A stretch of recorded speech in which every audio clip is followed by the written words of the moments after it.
Okay, people, I was just on Wednesdays and I'm sitting here looking at the passage that I wanted to look at tomorrow. But I want to suggest that there is a link, and I want to do it now while I've got it fresh in my mind, that there is a link between the conversation that Jesus had with the scribes and the Pharisees over the issues of the petty laws that they had. The issue that they had in their pettiness was the issue of washing of hands. That was a tradition.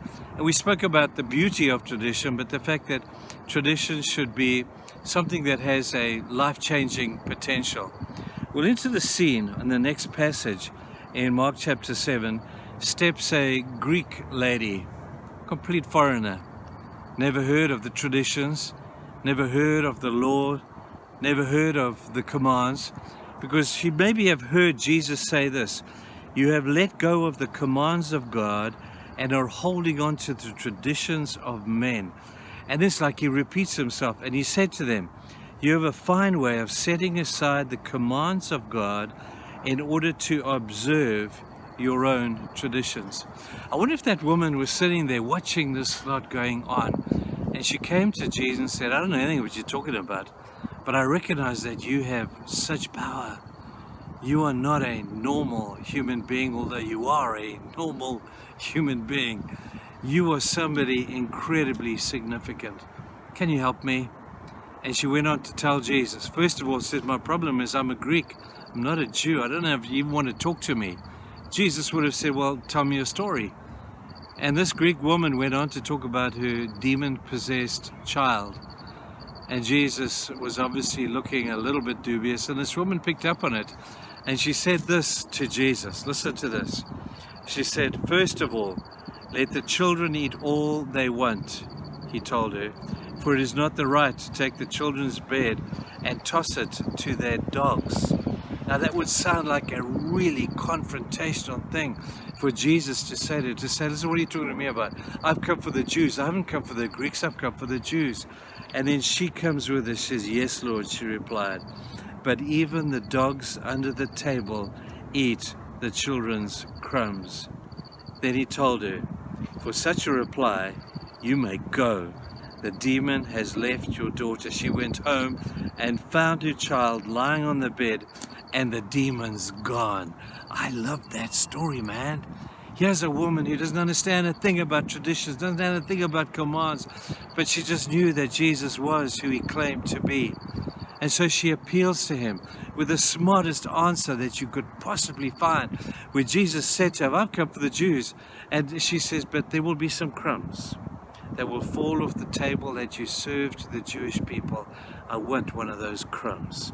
I'm happy just to eat the crumbs that fall off the kids' table.